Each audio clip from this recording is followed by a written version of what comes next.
Bom, como acompanhamos na última semana, foram instaladas na Câmara dos Deputados 3 comissões parlamentares de inquérito. Os colegiados vão apurar irregularidades no caso das lojas americanas.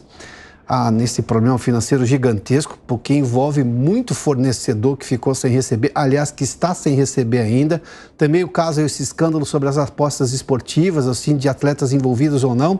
E também a que promete mais barulho, a do MST. A Yasmin Costa está conosco, tem acompanhado esses bastidores, vai nos trazer mais detalhes desse assunto, porque, claro, isso pode gerar muito barulho para dentro do governo, porque, sobretudo, a questão do MST, Yasmin já fazia menção, mas vai trazer detalhes agora.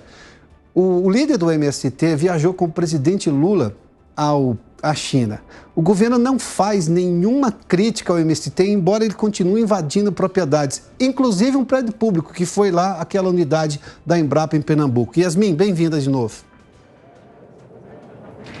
Vamos lá, mais uma vez, boa tarde para você, Piotr, para todo mundo que está com a gente. Sem dúvida, essa CPI do MST é a que deve trazer aí mais desgaste para o Palácio do Planalto, justamente por conta dessa relação que o governo tem com o movimento. Mas vale lembrar que todas as três CPIs que trata ali da questão envolvendo as lojas americanas, ali possíveis irregularidades fiscais, também que trata da questão envolvendo ali os jogos, as manipulações nos resultados de jogos e a do MST, elas vão caminhar juntas aqui dentro da Câmara dos Deputados. Amanhã, um primeiro ato, vamos dizer assim, é a leitura ali do plano de trabalho. Como vai funcionar, como essas comissões vão trabalhar ao longo desse tempo que elas têm até setembro, ali mais ou menos, para trabalhar. Então, esse é o momento que eles vão apresentar, os relatores vão apresentar o plano de trabalho para o andamento do colegiado. E, na sequência,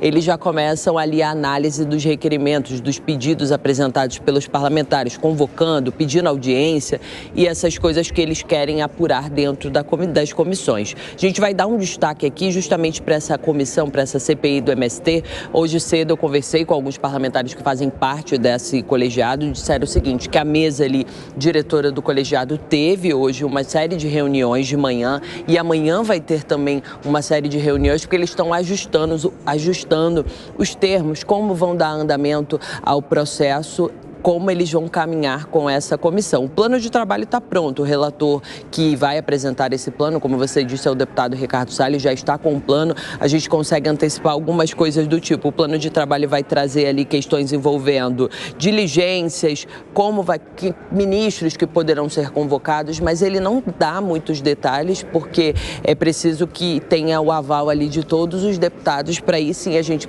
conhecer efetivamente esse plano de trabalho. Um outro ponto importante também é que alguns membros, tanto da base quanto da oposição, com os quais eu conversei hoje cedo, disseram o seguinte, que o final de semana foi um termômetro para saber como vai funcionar essa comissão, porque na primeira reunião já teve ali um certo estranhamento entre parlamentares da base e da oposição, e no final de semana houve ali, principalmente pelas redes sociais, troca de farpas, e eles avaliam que sim, que essa comissão vai ter termômetros altos. Inclusive, os parlamentares que fazem parte da comissão ali, da mesa diretora da CPI do MST, avaliam conversar com os parlamentares que fazem parte da base do governo federal aqui dentro do Congresso Nacional para que essa comissão caminhe da melhor forma. Ao todo, pelo menos a princípio, 37 requerimentos foram apresentados. Não significa, Piotr, que todos esses requerimentos vão ser acolhidos e aprovados. Eles ainda vão passar por uma fase de análise pelos membros do colegiado. Mas a maioria desses requerimentos foi apresentada por parlamentares da oposição, querem aí a convocação de membros, principalmente do MST, José Rainha, Stedley, para virem aqui prestar esclarecimentos. E a base já pede aí esclarecimentos sobre a omissão do governo federal com relação a esses movimentos. A gente vai acompanhar amanhã como vai ser o desenrolar dessa comissão, das três, e principalmente essa do MST, mas já de antemão a gente consegue antecipar que o termômetro realmente vai ser quente aqui dentro do Congresso Nacional essa semana. Muito obrigado, Yasmin. No caso da relação do governo federal com o MST, as acusações são de omissão, de leniência e até de conivência. Porque você tem exemplos aí de falta de ação do governo para, por exemplo, dizer claramente que o MST não pode fazer invasão de terra. A gente viu agora há pouco o Supremo Tribunal Federal dizer exatamente o seguinte, que o Estado democrático de direito, ou seja, se você tem alguma reclamação a fazer, você não pode invadir o prédio público. Você vai lá e faz um questionamento dentro da legalidade. Invasão de terra é legal? Não, não é. Invasão de propriedade privada é legal? Não, não é. É ilegal.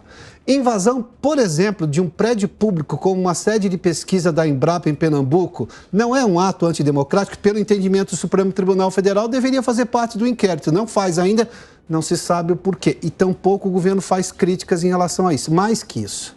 Ou seja, o governo deixa de proteger o patrimônio público porque acaba sendo leniente com essa posição do MST. Se omite.